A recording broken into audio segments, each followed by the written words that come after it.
Marcus Reynolds stared at his employee badge as the flight attendant, who just denied him first class, turned ghostly pale. "You're the CEO of Skywave Airlines," she stammered. Marcus smiled coldly. "Was I not supposed to look like this when I bought the company yesterday?" Before we dive into this shocking story, where are you watching from today? Hit that like button if you've ever witnessed discrimination in public, and subscribe to join our community fighting for equality. Now, let's see what happened when this flight attendant realized she'd made the biggest mistake of her career. Marcus Reynolds straightened his Italian silk tie as he settled into the airport lounge chair, mentally preparing for his flight. At 42, the brilliant tech entrepreneur had just completed the most significant acquisition of his career. Skywave Airlines, the struggling carrier, had been on his radar for months, not as a typical investment, but as an opportunity to transform an industry from the inside out. Growing up in a modest Oakland neighborhood, Marcus had defied every statistic and stereotype. The son of a high school teacher and a postal worker, he'd earned a full scholarship to Met, graduating at the top of his class in computer engineering. His company, Horizon Technologies, had started in his garage apartment and now stood valued at $4 billion. But success hadn't shielded him from the reality of being a black man in America. "Sir, your flight to Chicago will begin boarding in 20 minutes. The lounge attendant informed him with a smile. Marcus nodded, taking a final glance at the Skywave acquisition documents on his tablet. The deal had been finalized just yesterday. A swift and silent takeover that made financial sense but served a deeper purpose. For years, Marcus had collected stories from friends, colleagues, and strangers about their experiences with Skywave. The patterns were unmistakable and disturbing. "You're sure about keeping this quiet for 24 hours? His CFO, Diane Chen, had asked in the final meeting. "Absolutely," Marcus had replied. "I want to experience the airline as a customer first. No announcements, no press releases, not until tomorrow afternoon." His head of legal, Trevor Washington, had looked concerned. "You realize you'll be flying as the owner without anyone knowing?" Marcus had simply smiled. "That's exactly the point." The Horizon Technologies board had been skeptical about the acquisition at first, questioning the move into an unrelated industry. But Marcus had convinced them with a comprehensive plan for technological integration and cultural transformation. What he hadn't shared was his personal motivation. As he packed away his tablet, Marcus recalled the countless times he'd been questioned, stopped, searched, or denied service while traveling. The subtle and not so subtle indignities had accumulated over years of success, from being mistaken for airport staff despite wearing $1,000 suits, to being questioned about his first-class tickets. Skywave had been among the worst offenders according to his research. His phone buzzed with a text from Trevor, legal team standing by. "For tomorrow's announcement, safe travels, boss." Marcus slipped his phone into his jacket pocket and gathered his belongings. His carry-on contained one change of clothes, his laptop, and documentation of his new ownership status, including an employee ID card that identified him as CEO. He hadn't planned to use it, hoping to experience the airline's service authentically. But he wasn't naive either. The boarding call echoed through the lounge as Marcus made his way to the gate. His first-class ticket was loaded on his phone, and his strategy was simple: observe, document, and transform. Skywave Airlines had no idea that their most important passenger was about to board. Standing in the jetway, Marcus took a deep breath. This wasn't just another business trip. It was the beginning of something significant, a chance to create institutional change from a position of power. For all the young people who looked like him, for every person who'd ever been made to feel less than worthy because of their skin color, today mattered. "Ready or not," he whispered to himself as he approached the aircraft door, first-class boarding pass in hand.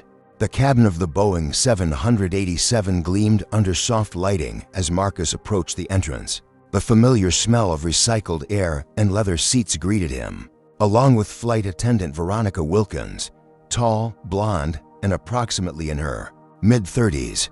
Her practiced smile faltered slightly as she noticed Marcus heading toward the first-class section.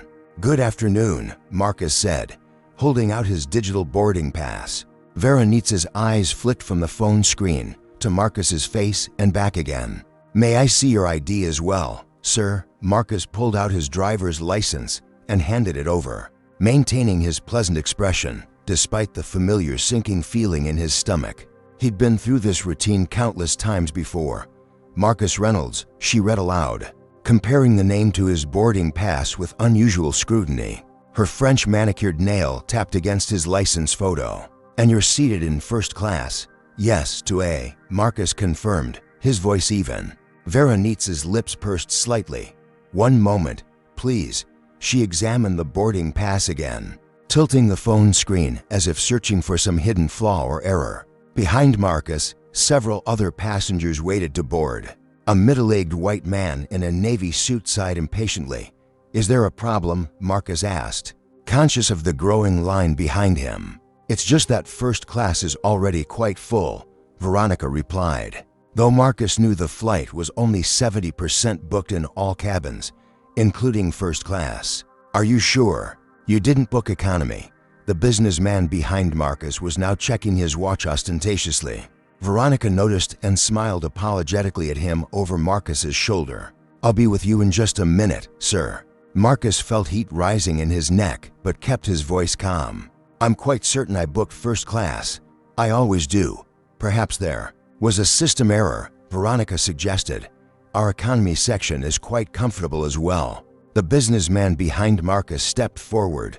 "Excuse me, I'm in first class and running late for a connection," without asking for ID or even properly. Scanning his boarding pass, Veronica beamed and waved him through. "Of course, sir. Have a pleasant flight." The contrast wasn't lost on anyone within earshot. An older black woman waiting in line caught Marcus's eye with a look of sad recognition.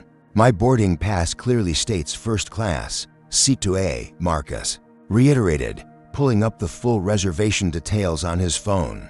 "Purchased 3 weeks ago, confirmed yesterday." Veronica's smile tightened. "Let me get my supervisor to sort this out."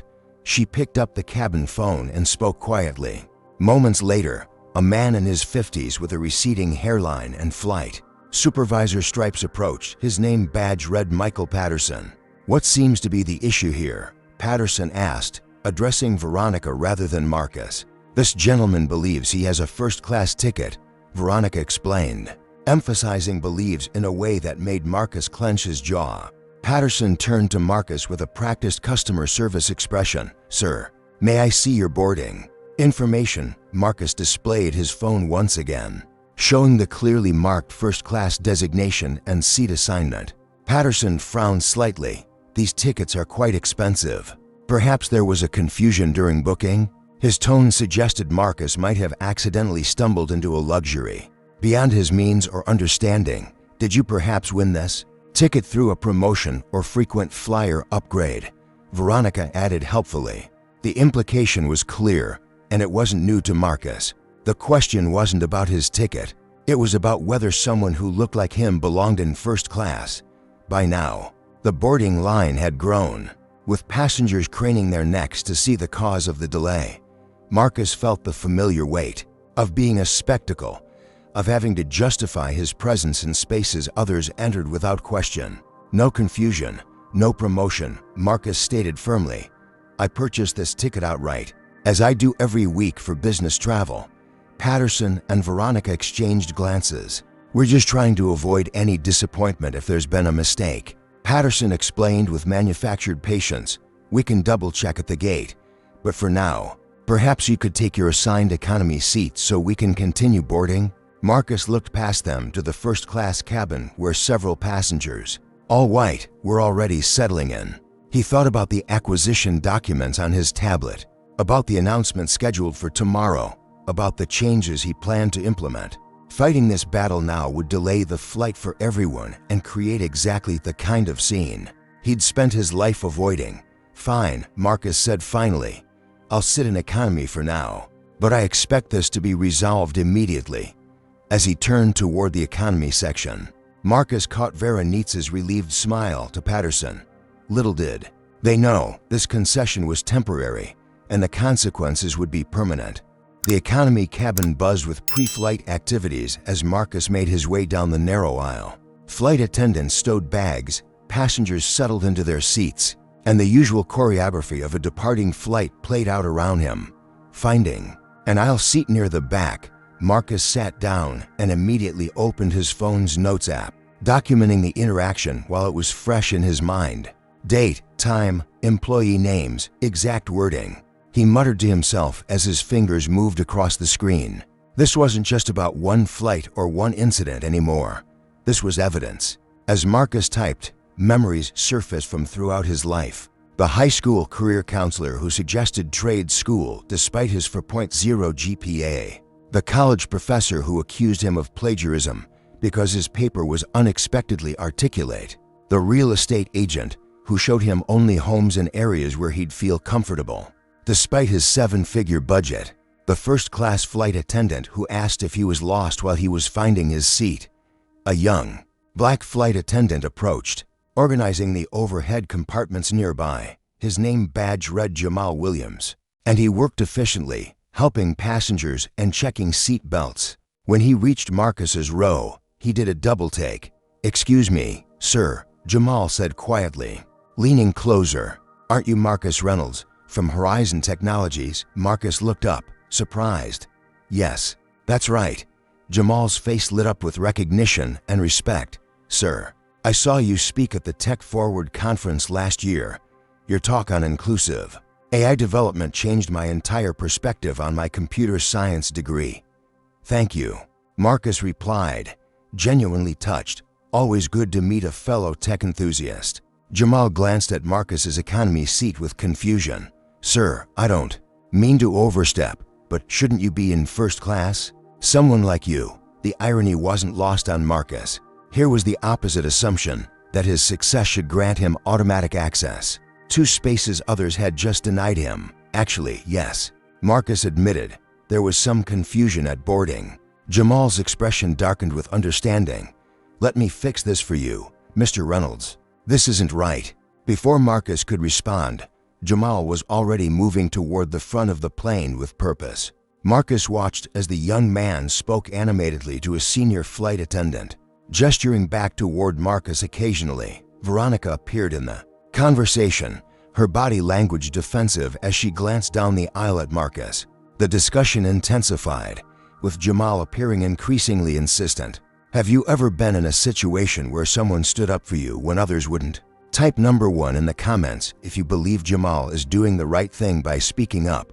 Don't forget to hit that like button if you're invested in seeing justice served in this situation. What do you think will happen when Veronica realizes who Marcus really is? Will she apologize or double down on her mistake? Finally, Jamal returned with determination in his eyes, followed reluctantly by Veronica and another senior crew member. "Mr. Reynolds," Jamal began respectfully, "these colleagues of mine would like to speak with you." Veronica's smile was strained. "Sir, it appears there may have been a misunderstanding during boarding. We've verified your ticket, and you are indeed confirmed for first class. Is that so?" Marcus replied evenly. "What exactly was unclear about my boarding pass when I presented it earlier?" The senior crew member stepped forward as Veronica faltered. "Sir, we sincerely apologize for any confusion. If you'll follow me, I'll escort you to your proper seat immediately." Marcus gathered his belongings, aware that dozens of passenger eyes were tracking this development. As he stood, he made a decision. Reaching into his inner jacket pocket, he retrieved his wallet and removed his newly minted Skywave Airlines employee identification card, the one that clearly stated Marcus Reynolds, Chief Executive Officer. "I believe this might clear up any confusion about where I belong on this aircraft," Marcus said, loud enough for nearby passengers to hear as he handed the ID to Veronica. The effect was immediate and electric. Veronica's face drained of color as she stared at the ID card, her hand trembling slightly. "You're the CEO," she whispered, loud enough for nearby passengers to hear. "As of yesterday afternoon." "Yes," Marcus confirmed calmly. "I acquired the airline and all its subsidiaries. My first official act was to book this flight as a regular passenger to experience our customer service firsthand." The news rippled through the cabin like wildfire. Passengers who had witnessed the earlier confrontation now stared open-mouthed or whispered urgently to their seatmates. Several had phones out, undoubtedly sharing the unfolding drama on social media. Jamal's expression shifted from confusion to amazement. "Sir, I had no idea. That was intentional," Marcus assured him with a smile. "And I appreciate your professionalism, Mr. Williams. I'll remember it." Turning back to Veronica, whose complexion now matched the white of her uniform shirt, Marcus extended his hand. "I'll need the names of all staff involved in the boarding process today for my records." As Veronica struggled to respond, Marcus could see the realization dawning in her eyes. This wasn't just an embarrassing customer service mistake. This was potentially career-ending. And as Marcus finally made his way to his rightful first-class seat, the whispers followed him like a wave. Carrying the news from row to row, the black man they'd denied proper seating wasn't just entitled to be there, he owned the entire plane. The first-class cabin fell into an uncomfortable silence as Marcus took his seat into A. The 6 other passengers, all white professionals who had boarded without incident, suddenly became intensely interested in their phones, magazines, or the view outside their windows. The tangible awkwardness spoke volumes. They had witnessed his treatment during boarding, and now they knew who he was. Marcus declined the pre-flight champagne offered by a visibly nervous flight attendant, instead requesting still water. As he opened his laptop, he had emails to send, particularly to his executive team, about what he'd just experienced. But before he could begin typing, Veronica appeared at his side, her professional demeanor strained around the edges. "Mr. Reynolds," she began, voice pitched low, "I want to personally apologize for the misunderstanding earlier." Marcus looked up, his expression neutral.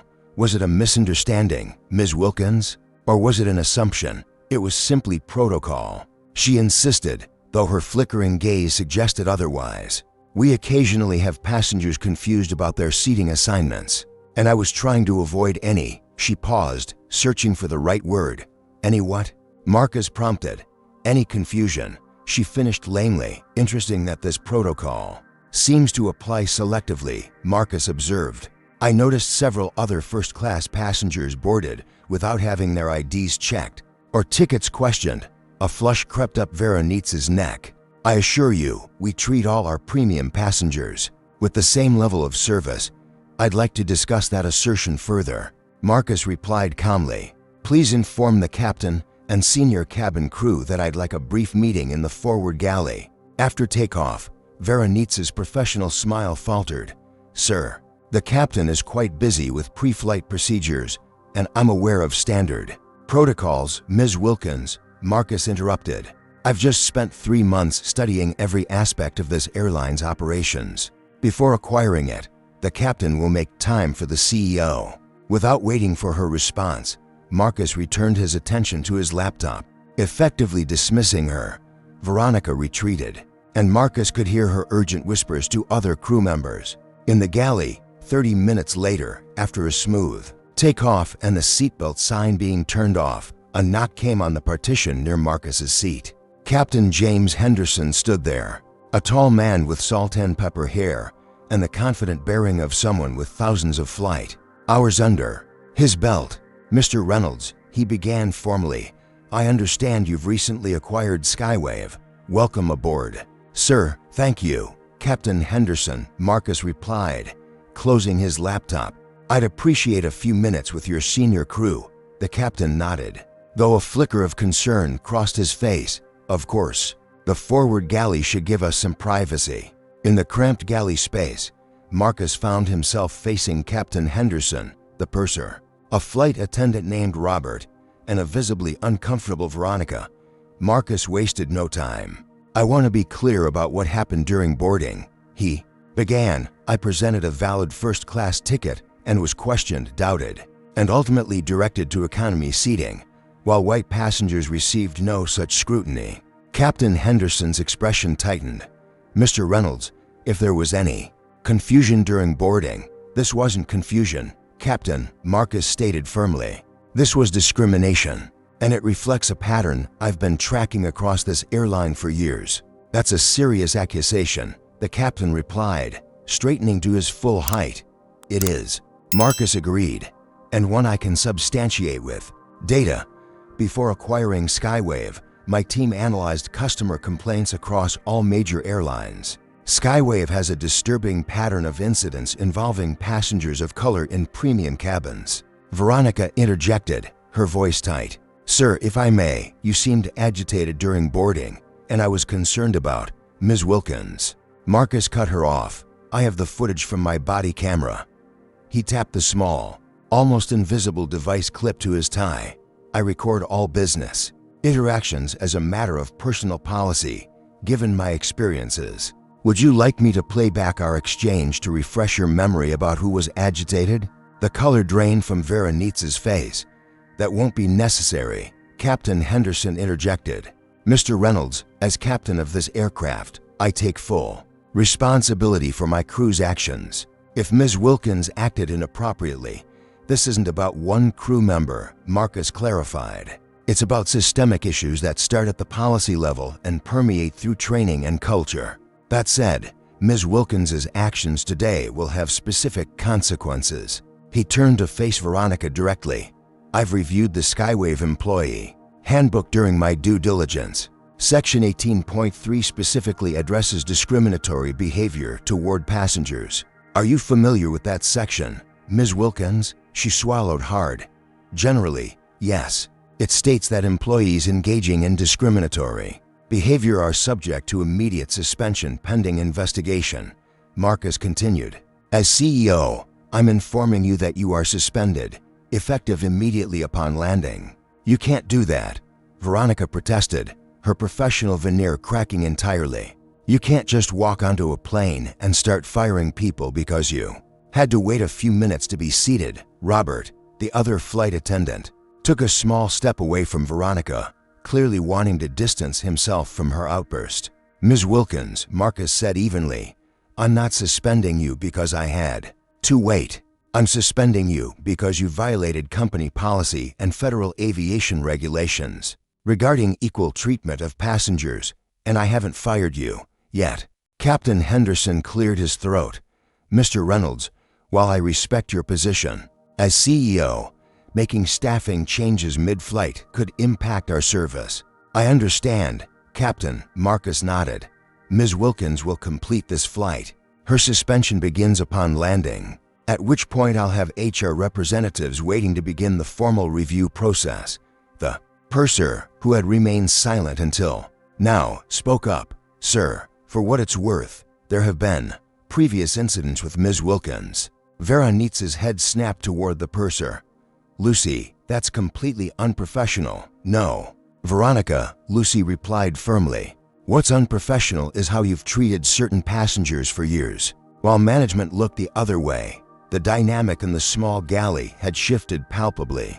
What had begun as a unified crew facing an unexpected CEO visit had fractured, revealing existing tensions and resentments. Marcus observed this with interest. It confirmed his suspicion that the problems at Skywave weren't isolated, they were systemic, but not universally embraced by staff.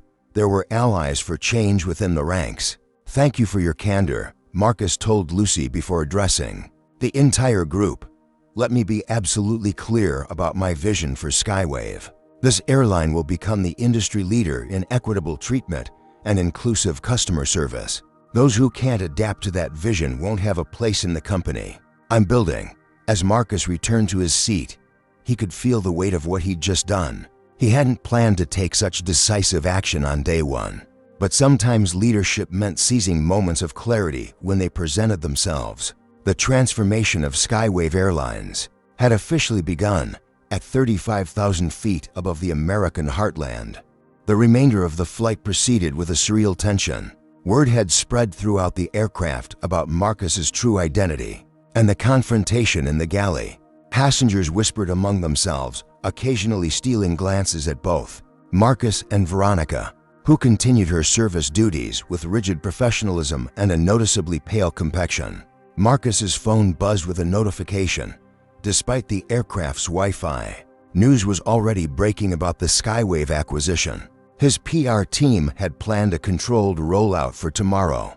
But someone had leaked the information early. Social media was exploding with early reports, and several passengers on the flight had posted about the incident. One tweet already had thousands of retweets. Black tech CEO denied seat on airline he OWNS by racist flight attendant. Can't make this up.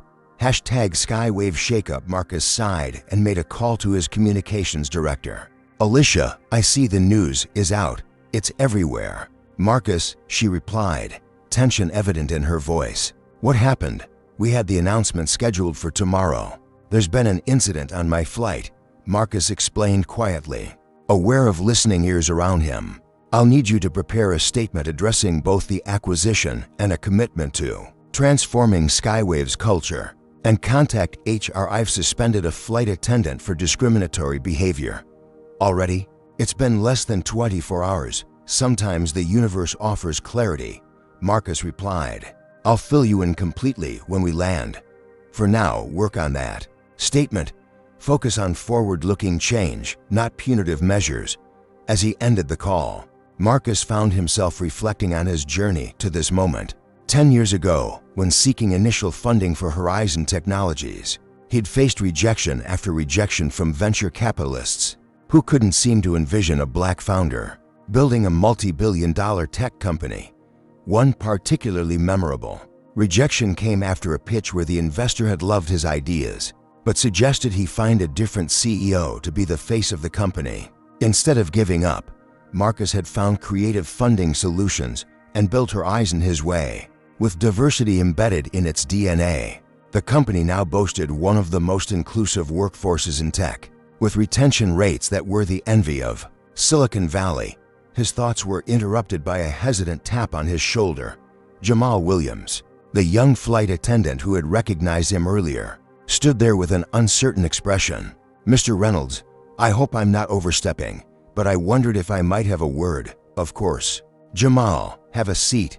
Marcus gestured to the empty first-class seat beside him. Jamal sat with the careful posture of someone not accustomed to being in first class. Sir, I just wanted to say, what happened to you today happens all the time.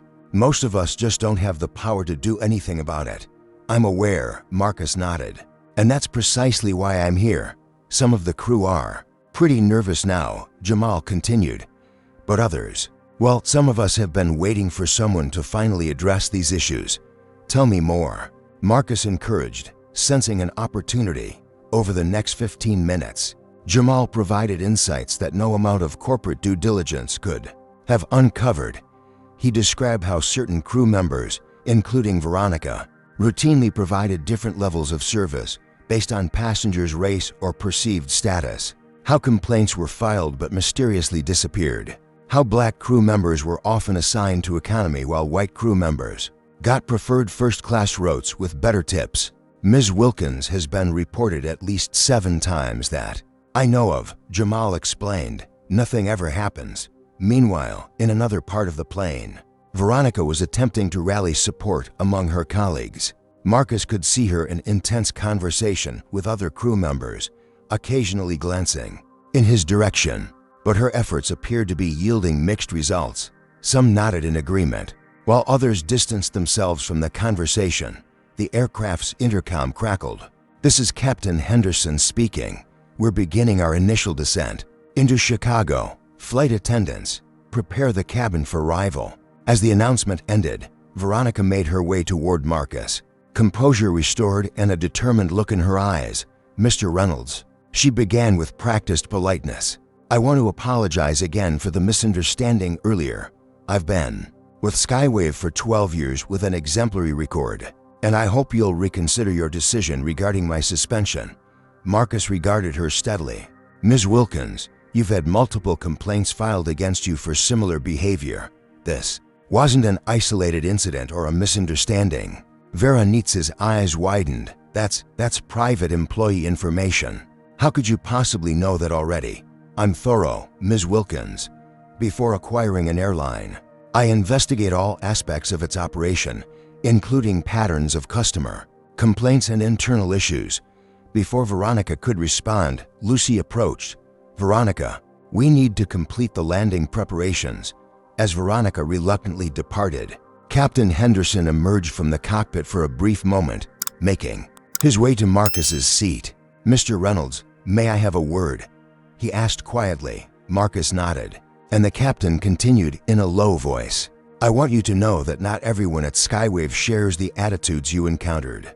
Today, my father was one of the first black commercial pilots in this country, and he faced discrimination his entire career. I've tried to address these issues within my limited authority."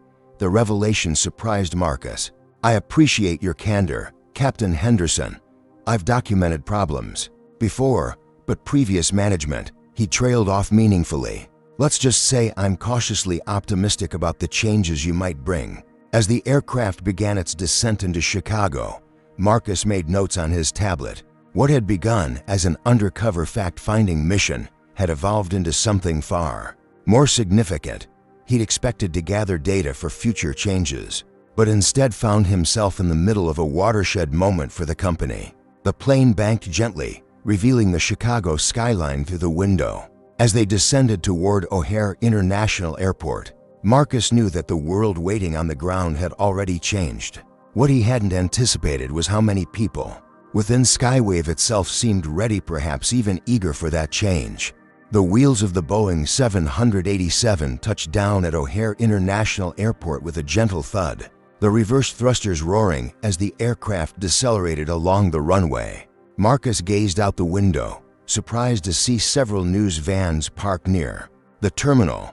Word had spread faster than he'd anticipated. His phone immediately buzzed with messages as it reconnected to the cellular network. Dozens of notifications from his executive team, PR department, and board members flooded the screen. One message from Alicia, his communications director, stood out: "Media firestorm, story gone viral, crew on standby for damage control." Marcus quickly typed a response: "No damage control needed. This is a catalyst for the changes we planned. Meet me at the VIP lounge with the transition team." As the aircraft taxied toward the gate, the seatbelt sign dinged off, and passengers began the familiar ritual of standing prematurely and retrieving overhead luggage. But unlike typical flights, no one seemed in a hurry to leave. Many passengers lingered, phones in hand, documenting the historic moment or perhaps hoping to witness further drama. "Ladies and gentlemen," Captain Henderson's voice came over the intercom, "welcome to Chicago O'Hare International Airport. Local time is 2:35 p.m. with clear skies and a temperature of 72 degrees. Please remain seated until we reach the gate and the aircraft has come to a complete stop." There was a pause before he continued, his voice taking on a different tone. "I've also been informed that we have a special announcement. Many of you may have already heard through social media, but I'd like to officially welcome our new CEO, Mr. Marcus Reynolds, who is on board with us today. Skywave Airlines is entering a new chapter, and we thank you for being part of this historic flight." A murmur rippled through the cabin. Several passengers applauded, while others looked confused or concerned, depending on how much they knew about the earlier incident. Through the window, Marcus could see the gate area was unusually crowded with people holding cameras and smartphones. Airport security personnel were establishing a perimeter, suggesting the airline had been notified and was preparing for his arrival. As the aircraft docked at the gate and the door opened, a flight attendant approached Marcus. "Mr. Reynolds, there's a security team waiting to escort you through a private entrance if you'd prefer." Marcus considered the offer but shook his head. "Thank you, but I'll exit normally with the other passengers. No special treatment." When was the last time you witnessed someone in power choose to stand with everyday people instead of taking privilege? Comment number 1 if you think Marcus is making the right choice by exiting with regular passengers.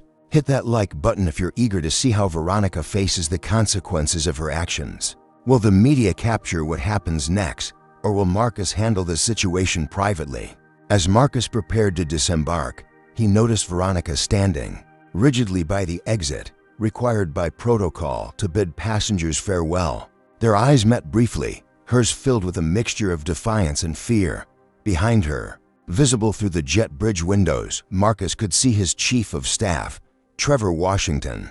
waiting with several people in suits, likely HR representatives and legal counsel, exactly as he'd requested.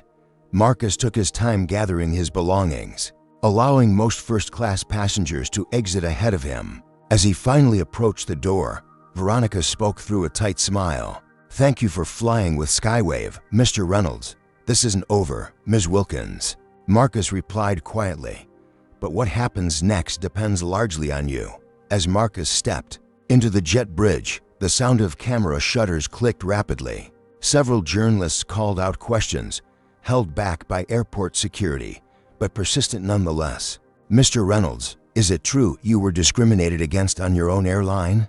Did you really fire a flight attendant mid-air? Was this a planned sting operation?" Trevor Washington stepped forward, creating a buffer between Marcus and the press. "Mr. Reynolds will issue a formal statement shortly. For now, he's focused on meeting with the Skywave team." As they moved through the terminal, Trevor spoke. In a low voice, "Marcus, this has exploded. Every major network is covering it. The employee in question, Veronica Wilkins, already has a lawyer contacting us, claiming wrongful termination." "She hasn't been terminated yet," Marcus clarified, "only suspended pending review, which is standard procedure for discrimination complaints." "Well, her lawyer is claiming she was publicly humiliated and that you set her up by not identifying yourself immediately." Marcus stopped walking, turning to face his chief of staff. "Let me be absolutely clear, Trevor. I presented a valid first-class ticket like any other passenger. I was denied boarding based on assumptions about my race. That is textbook discrimination, and it will be addressed through proper channels, not litigated in the press." Trevor nodded, making notes on his tablet. "Understood. The transition team and HR representatives are waiting in the VIP lounge. Airport management has secured it for our private use."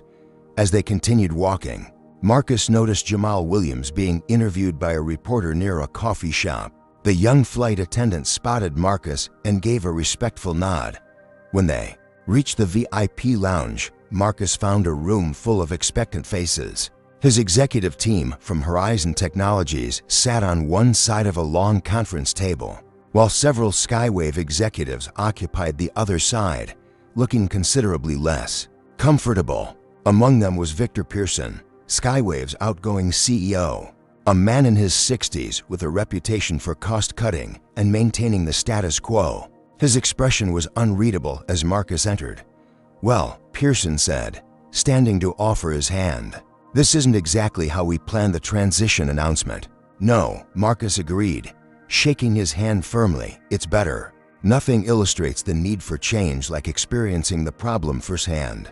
Before the meeting could properly begin, the door opened again and a security officer escorted Veronica Wilkins into the room.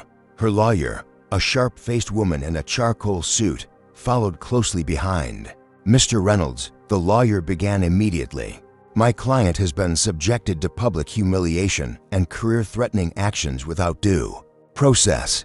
We demand immediate reinstatement and a public apology." All eyes in the room turned to Marcus, waiting to see how the new CEO would handle this first test of his leadership.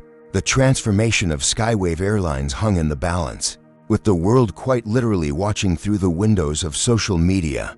The VIP lounge had transformed into an impromptu boardroom, tension thickening the air as Marcus surveyed the assembled group.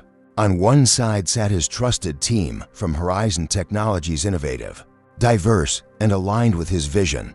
On the other, Skywave's existing leadership, predominantly white, predominantly male, and visibly uncomfortable with the unfolding situation. In the center stood Veronica Wilkins and her attorney, Barbara Winters, both projecting confidence that seemed increasingly forced as the silence stretched.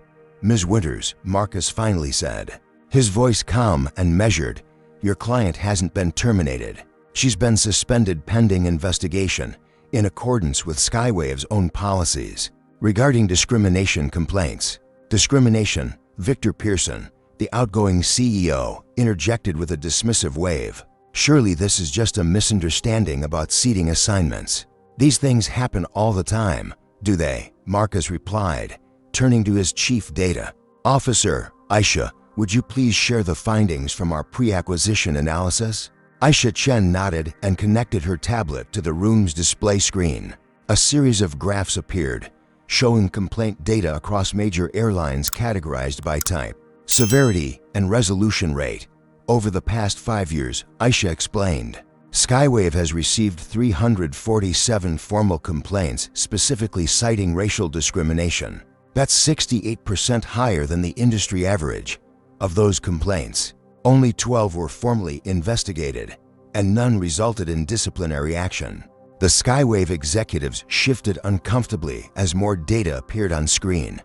We also analyzed social media sentiment, Aisha continued. Skywave ranks last among major carriers for perceived inclusivity and equity in treatment, with particular concerns among Black travelers. Regarding first class and business class experiences, Marcus took over. This isn't about one incident or one employee. It's about a systemic failure to address discriminatory practices. He turned to face the Skywave executives directly. A failure of leadership. Victor Pearson's face reddened. Now wait just a minute. Skywave has been in business for 37 years. We've won industry awards for customer satisfaction. From which customers? Marcus asked pointedly, before Pearson could respond. Trevor Washington stepped forward with his tablet. We've already received 16 videos from passengers on today's flight, all showing the interaction between Mr. Reynolds and Ms. Wilkins during boarding. Additionally, 3 news networks have requested statements, and the hashtag Skywave Shakeup is trending nationally. Barbara Winters spoke up. Her tone clipped. My client was following standard protocols for passenger verification, was she? Marcus asked, nodding to Trevor, who tapped his tablet. The room's screen displayed a split view for different passenger perspectives of the boarding incident, clearly showing Veronitz's different treatment of Marcus compared to white passengers who boarded immediately after him. As the videos played, Veronitz's expression changed from defiance to concern. Her lawyer whispered something urgently in her ear. These videos also clearly show, Marcus continued, that I presented a valid first-class ticket and identification, yet was directed to economy, while white passengers received no such scrutiny. He turned to Skywave's HR director, a woman named Patricia Gonzalez, who had remained silent until now. Ms. Gonzalez, I'd like you to share Ms. Wilkins's employment record, please. Patricia hesitated, glancing at Victor Pearson, who suddenly shook his head. That's confidential personnel information, Barbara Winters objected immediately. Not from the CEO, Marcus countered, and not during an active discrimination investigation. After another moment of hesitation, Patricia opened a file on her laptop. Veronica Wilkins has been with Skywave for 12 years. She has received generally positive performance reviews, though there have been, she paused, choosing her words carefully, some customer service incidents. Be specific, Marcus instructed. Patricia sighed. 9 formal complaints from passengers alleging discriminatory treatment over the past 5 years. 3 from colleagues reporting concerning comments or behavior. And the outcomes of those complaints, Marcus pressed, all were reviewed by management, Patricia replied. Not meeting anyone's eyes, no formal actions were taken. Barbara Winters leaned forward, which proves my client's excellent record. If those complaints had merit, action would have been taken, unless, Marcus suggested, the company had a practice of dismissing such complaints, regardless of merit. Victor Pearson stood abruptly. This is outrageous. You can't come in here on day one and start making accusations about how we've run this company. I'm not making accusations, Marcus replied evenly. I'm stating facts supported by data. Facts that became immediately evident the moment I experienced your company's service firsthand. He turned to the rest of the room. Let me be clear about my vision for Skywave Airlines. This company will become the industry leader in equitable treatment and inclusive service, not because it's politically correct, but because it's good business. Diverse teams perform better. Inclusive service creates loyal customers across all demographics. Marcus paused, letting his words sink in. Some of you will embrace this vision and thrive in the new Skywave. Others will resist and eventually find themselves obsolete. The room fell silent as the implications of his statement registered with everyone present. This wasn't just about one incident or one employee. It was about a complete cultural transformation. Now, Marcus continued, turning back to Veronica and her lawyer. Regarding Ms. Wilkins specifically, Barbara Winters straightened, preparing for battle. My client rejects any accusation of discrimination and is prepared to fight this, all the way to court if necessary. That's certainly her right, Marcus acknowledged. But before we go down that adversarial path, I'd like Ms. Wilkins to hear what I'm actually proposing. He gestured toward the door, where Jamal Williams now stood with several other Skywave flight attendants of various backgrounds who had been on the Chicago flight. I've invited these team members to join us because they're the heart of this airline. They're the ones who create the passenger experience every day. Marcus looked directly at Veronica. Ms. Wilkins, you have a choice to make. One path leads to a protracted legal battle that will ultimately end your career in aviation. Regardless of the outcome, the evidence is simply too clear. Veronitz's composure faltered slightly. The other path, Marcus continued, involves acknowledgement, accountability, and growth. Skywave is about to undergo a transformation in how we train our staff, create our policies, and serve our passengers. You can be part of that transformation, or you can fight against it.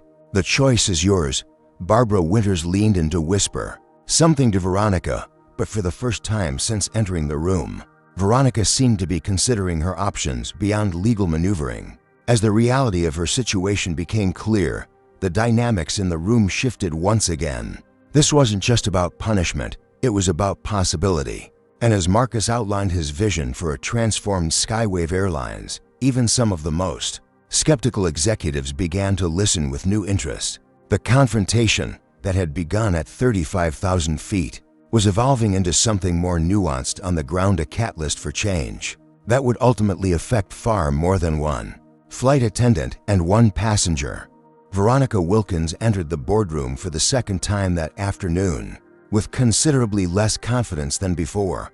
Her attorney, Barbara Winters, followed close behind, her earlier aggressive stance tempered by the mountain of evidence they'd reviewed during a tense private consultation. The room had been rearranged. Marcus now sat at the head of the conference table, with key executives from both Horizon Technologies and Skywave arranged on either side. A digital screen displayed a comprehensive timeline of Veronitz's employment history, including every documented complaint and the corresponding lack of action. Ms. Wilkins, Marcus began as she took her seat. Thank you for rejoining us. Before we continue, I want to be clear about something. This meeting isn't about public humiliation or making an example of you. It's about addressing a pattern of behavior that reflects broader issues within this company. Veronica nodded stiffly, but remained silent. Over the past hour, Marcus continued, my team has compiled a complete record of incidents involving you during your tenure at Skywave. Would you like to review them? Barbara Winters interjected. My client acknowledges there have been passenger complaints, as there are for any service professional. However, 9 formal discrimination complaints in 5 years, Marcus cut in 3 internal reports from colleagues, all documented, all dismissed without meaningful investigation. He slid a tablet across the table, including the statement from flight attendant Lucy Chen, submitted just 30 minutes ago, detailing how you referred to certain passengers as not first-class material based on their appearance or ethnicity. Veronitz's facade finally cracked. That's taken completely out of context, she protested, her voice rising. Lucy and I have had personal issues for years. 5 other colleagues have provided similar statements. Marcus replied calmly, would you like me to continue? Barbara Winters placed a restraining hand on Veronitz's arm, whispering something in her ear. After a moment, Veronica seemed to deflate slightly. Look, she said finally, her voice smaller than before. I was raised in a certain way, in a certain community. My father was old-fashioned. Maybe I have some unconscious biases. Everyone does. But I've never intentionally discriminated against anyone. Marcus leaned forward. Intent doesn't negate impact. Ms. Wilkins, the passengers who were humiliated, the colleagues who were uncomfortable with your comments, they experienced the impact, regardless of your intent. For the first time, genuine emotion flickered across Veronitz's face, something beyond defensiveness or fear. Perhaps a glimmer of recognition. Skywave's culture enabled and protected these behaviors, Marcus acknowledged, shifting his gaze to include the executives around the table. That's on leadership, not just individual employees. The system was designed or allowed by neglect to protect certain behaviors and dismiss certain complaints. Victor Pearson, the outgoing CEO, shifted uncomfortably in his seat but remained silent. Ms. Wilkins, Marcus continued, you now face a choice that will define the rest of your career. Option 1, termination, effective immediately, with a standard severance package but no recommendation for future employment. Veronica paled. Option 2, you acknowledge the pattern of behavior, take accountability for your actions, and become part of the solution. This would involve a 6-month probationary period, during which you would participate in our new intensive training program and help develop improved service protocols that ensure equitable treatment for all passengers. The room fell silent as Veronica processed the unexpected offer. Why would you even consider keeping me? She asked finally, genuine confusion in her voice.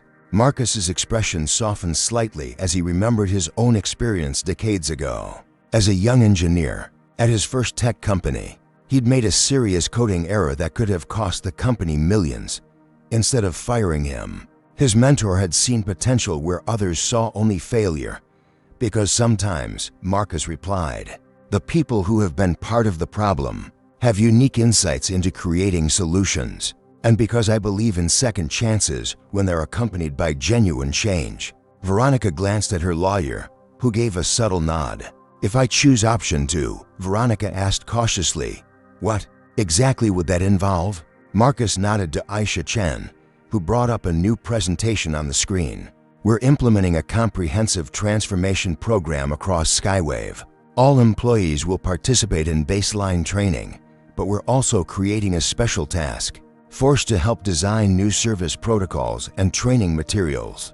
As someone with extensive customer service experience, who has now directly confronted these issues, your perspective could be valuable. Barbara Winters leaned forward. And if my client participates successfully, then after the probationary period, she would return to regular duties with a clean slate, though of course under the new company policies and expectations. Veronica sat in silence for a long moment, visibly processing everything she'd heard. The room waited, the future direction of not just her career, but potentially the entire company hanging in the balance. Finally, she looked up, meeting Marcus's gaze directly for the first time, without defiance or fear. I'll take option 2, she said quietly, and I'm sorry. For today and for the other incidents, I never thought of myself as. She trailed off, unable to finish the sentence. Few people do, Marcus replied simply. The work begins with that recognition. He stood, signaling a shift in the meeting. Now, we have a press conference scheduled in 30 minutes. Skywave is about to announce not just new ownership, but a complete transformation in how we operate. Turning to address the entire room, Marcus's voice took on a new authority. Effective immediately, Skywave Airlines will implement the following changes. First, a comprehensive review of all customer service policies with a focus on eliminating biased treatment. Second, mandatory training for all staff on inclusive service practices. Third, a new reporting system that ensures all complaints are properly investigated, regardless of who files them or who they involve. The executives around the table listened, with varying expressions, some concerned, others thoughtful, a few even cautiously optimistic. And finally, Marcus concluded, we will establish an independent diversity council with representatives from every level of the company, from baggage handlers to the boardroom. This council will have real authority to recommend policy changes and monitor our progress. As the meeting adjourned and people began to file out, Jamal Williams approached Marcus. Sir, he said quietly, do you really think all of this will make a difference? I've seen initiatives come and go before. Marcus placed a hand on the young man's shoulder. The difference, Jamal, is that this time, the change starts at the top with real accountability and consequences, and people like you will be empowered to help lead it.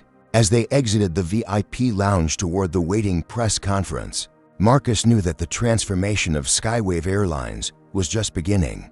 The incident that had started as a personal humiliation had catalyzed into something far more significant, a potential model for change that could ripple throughout an entire industry. 6 months later, Marcus Reynolds stood at the podium in Skywave's newly renovated headquarters, addressing an audience of employees, media representatives, and industry analysts. Behind him, a large screen displayed the company's new slogan, "Skywave, where everyone belongs in first class." "When I acquired this airline 6 months ago," Marcus began, "it was under unusual circumstances that many of you witnessed or read about.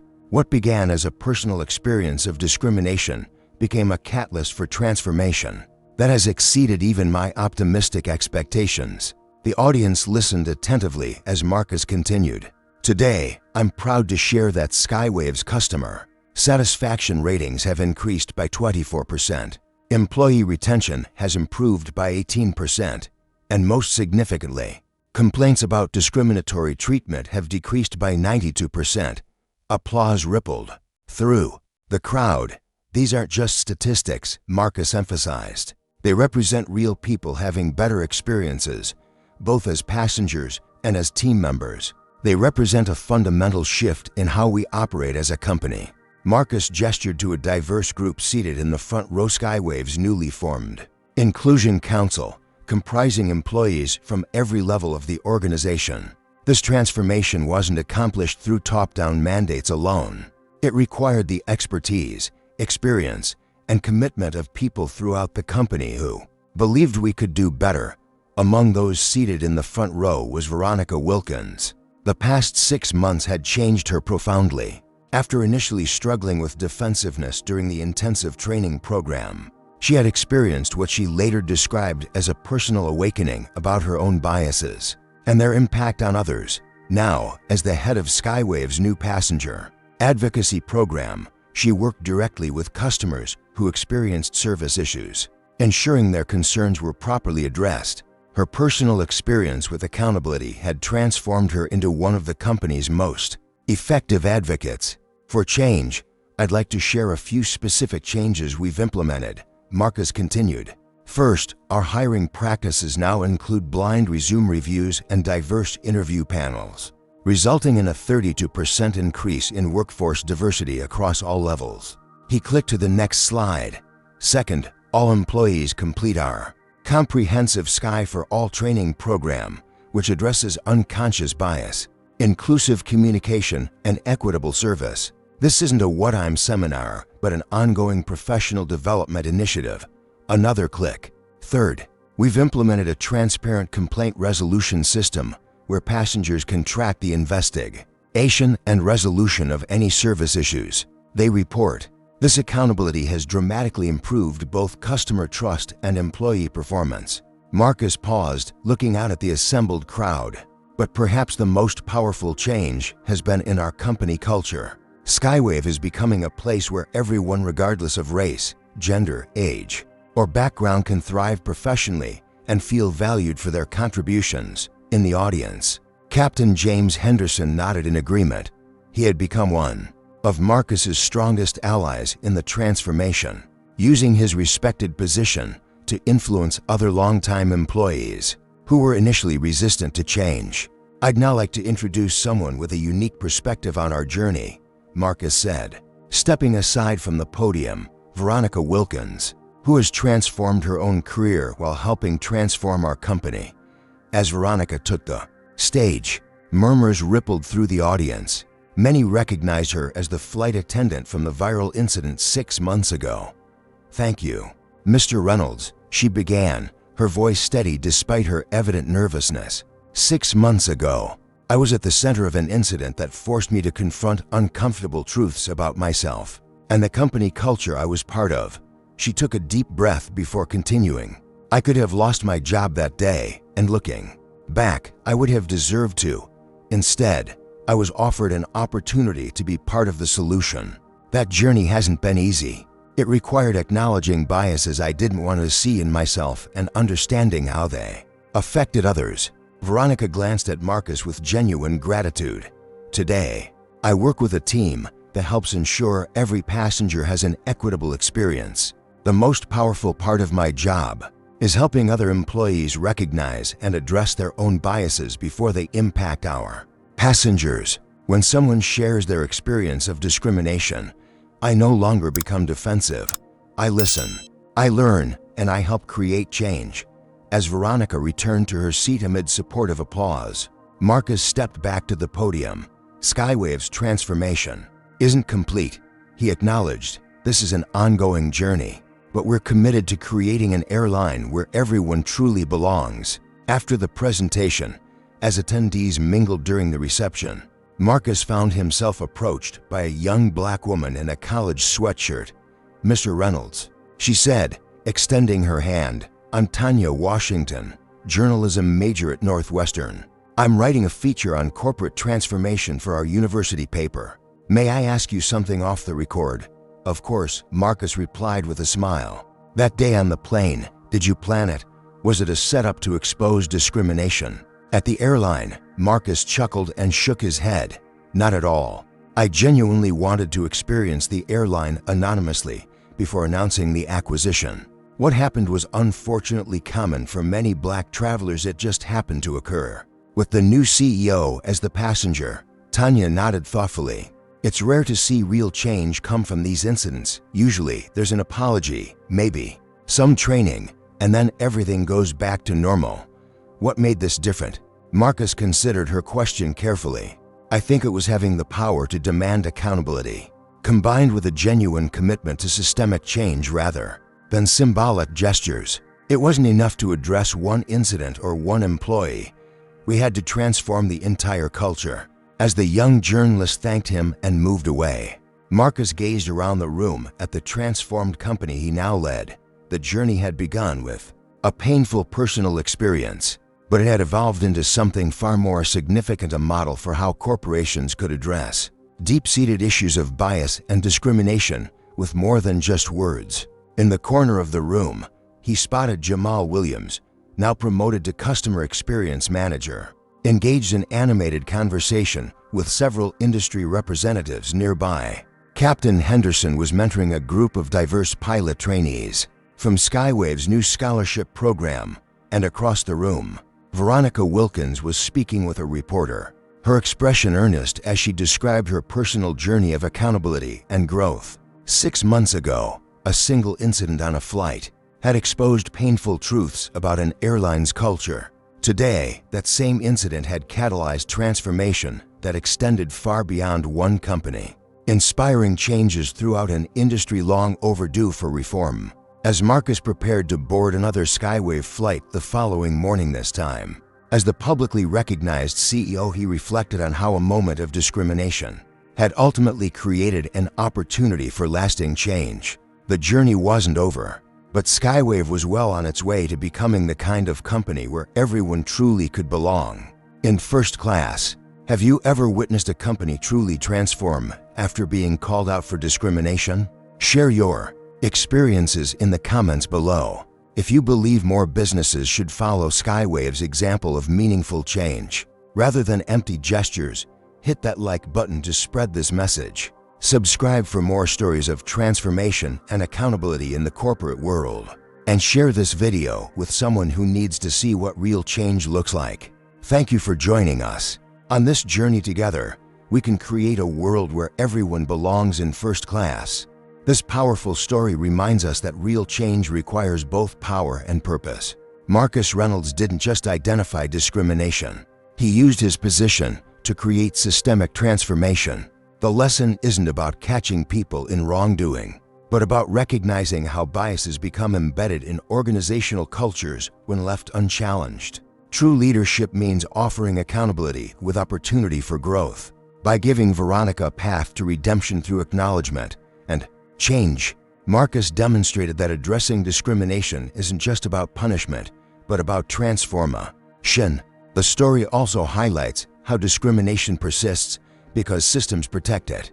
Despite multiple complaints against Veronica, the airline's leadership had repeatedly dismissed them, illustrating how racism survives through institutional protection.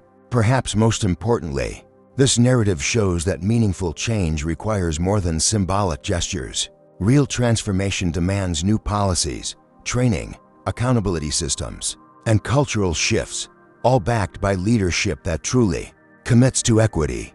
Have you witnessed discrimination that went unchallenged because of institutional protection?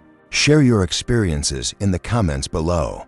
If you believe in the power of accountability combined with opportunity for growth, hit that like button to support this message. Subscribe for more stories that expose injustice while offering paths toward healing. And share this video with someone who needs to understand how real change happens.